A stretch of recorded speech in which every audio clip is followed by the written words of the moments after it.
미국 실버뉴스는 라이프트리 CBD 오일이 함께합니다. 지난 1일 라스베가스 트럼프 호텔 앞에서 발생한 테슬라 사이버트럭 폭발 사건의 운전자는 미 육군 특수부대 소속의 현역 군인 매튜 리벨스버거로 확인되었습니다. 그는 2006년부터 미군에 복무하며 아프가니스탄, 우크라이나 등 여러 지역에서 활동했으며 최근 휴가 중이었습니다. 사건 조사 결과 그는 폭발 직전 자신의 머리에 총을 쏴 사망한 것으로 추정됩니다. 이 폭발로 7명이 부상을 입었으며 차량 내에서 추가 무기와 신분증 등이 발견되었습니다. FBI는 이번 사건이 뉴올리언스에서 발생한 트럭 테러와 연관될 가능성에 대해 조사하고 있지만 아직 두 사건 간 확실한 연관성은 확인되지 않았다고 밝혔습니다.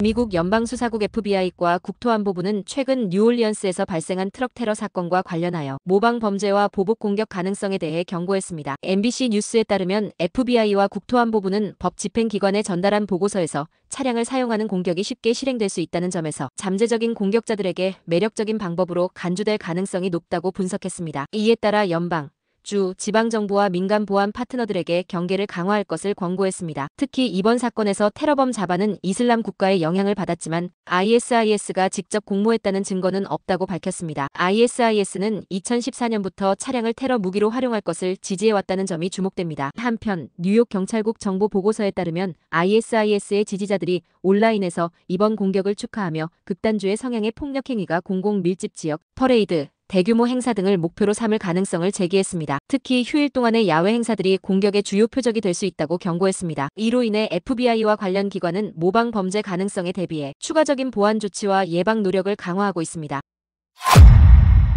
캘리포니아 플러튼에서는 소형 항공기가 상업용 건물에 충돌해 2명이 숨지고 18명이 부상당하는 사고가 발생했습니다. 항공기는 활주로 접근 중 사고를 일으켰으며 충돌로 인해 건물에 화재가 발생했습니다. 현재 연방항공청과 교통안전위원회가 사고 원인을 조사 중입니다.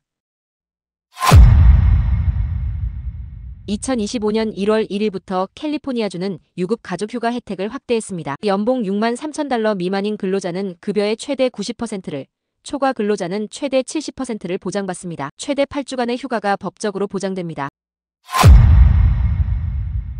미국 워싱턴대 연구에 따르면 우울증 또는 항우울제를 복용하는 65세 이상 노인 운전자들이 급제동과 예측 불가능한 운전 패턴을 보이는 경향이 높아졌습니다. 주요 우울 장애가 있는 노인은 위험한 운전 행동의 시간이 지날수록 증가했으며 정기적인 우울증 검사와 맞춤형 개입의 필요성이 제기되었습니다. 한국뉴스입니다.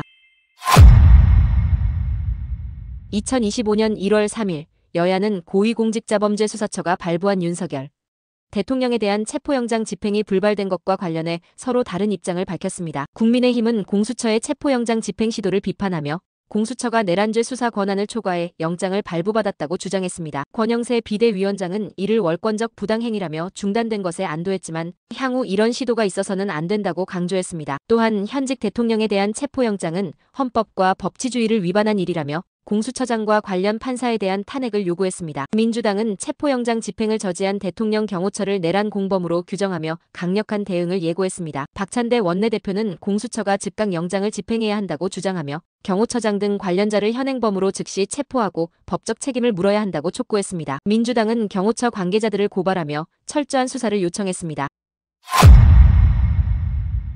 검찰은 12.3 비상계엄 사태와 관련하여 박안수 전 육군참모총장과 곽종근 전 육군특수전사령관을 내란 중 요임무 종사 및 직권 남용 권리 행사 방해 혐의로 구속 기소했습니다. 이들은 윤석열 대통령과 김용현 전 장관의 지시에 따라 군을 동원해 국회와 선거관리위원회의 계엄 해제 의결을 방해한 혐의를 받고 있습니다. 검찰은 특전사 간부들의 녹취록과 메모를 공개하며 윤 대통령과 김 전 장관이 국회의원 체포를 지시하고 군의 국회 의결을 방해하도록 명령한 정황을 드러냈습니다. 녹취록에는 대통령의 지시로 국회 본관에 진입하여 의결을 방해하려는 명령이 포함되어 있으며 메모에는 수시 보안폰 전화와 조기 투입 독촉 등의 내용이 담겨 있었습니다. 특히 증거인멸을 시도한 정황도 포착되었습니다. 검찰은 이들 전직 군 고위 인사들을 재판에 넘기면서도 윤 대통령과 김 전 장관에 대한 추가적인 수사를 예고하고 있습니다. 날씨입니다.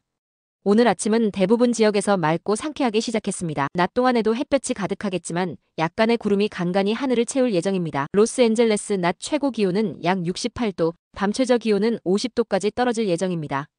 샌디에이고 낮 기온 66도, 밤에는 52도로 예상됩니다. 오렌지 카운티 낮 최고 70도, 밤에는 48도 정도로 약간 더 쌀쌀해질 수 있습니다. 인랜드 엠파이어 낮에는 65도까지 오르고 밤에는 45도로 다소 추울 수 있습니다. 감사합니다.